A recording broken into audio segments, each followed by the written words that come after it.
goal with this philosophy is to teach all men and women that the only end of life is to seek the utmost pleasure and happiness that you can get out of it, because when you die, there's nothing else. That's what they teach. That's what they want you to be.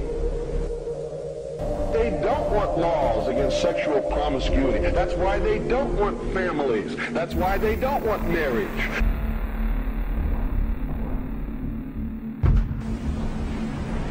There's a method to their madness.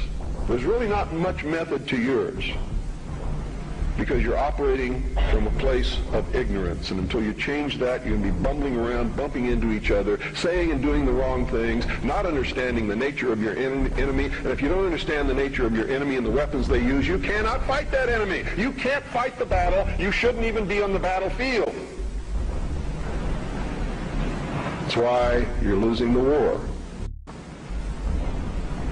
And don't tell me you're not, because I'm in a place of great knowledge about who's winning and who's losing this war. And I can assure you, you're losing the war. So, from the religious aspect, we see that as the fall of man, because man disobeyed God. We see that as the subjugation of the woman beneath man, where she had originally been the partner. Now she is subjugated beneath man because she was the agent of man's downfall. Is that correct? Now, I'm not talking right or wrong. I'm not trying to insult anybody in here. I'm just telling you what we're taught, so that we all understand what we're talking about, because that's most important. If you understand something differently than what I'm trying to impart to you up here, and we don't have the same definition, we're not going to understand each other, are we? The mysteries, on the other hand, look at this in a different light. Here's their story. It's a metaphor. They don't believe that there ever was a God, or that there ever is a God, aside from man himself. And man has not reached that state yet, but can, this is what they teach in the lodges, that if you perfect yourself as the temple of the God within, and become Christed, you've all heard this in the New Age movement, you too can become God. In their movie, running on the beach, spinning around, I am God.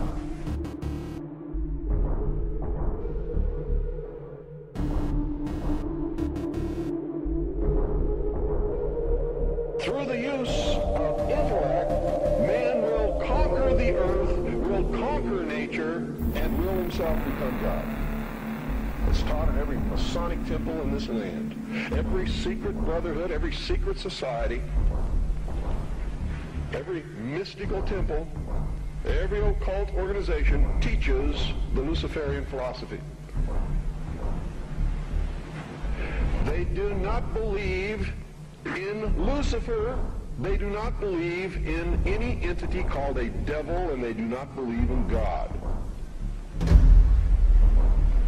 It is a mistake for you to assume that they do. They're atheists in the strictest sense of the word. They are humanists. That's their religion. At the highest level, their goal is to create a world in which the adepts, the 1,000 points of light, working behind the veil to create the culmination of the great plan, can realize the ultimate happiness for mankind. That's why they don't oppose pornography. That's why they don't oppose certain crimes. That's why they say you should not be put in jail for the rest of your life for murder or anything else. There should be no death penalty, because it was a learning experience. And having gone through that learning experience, you're a better person now. This is what they teach. They believe punishment for these crimes is nothing more than vengeful retribution, which is wrong in their eyes.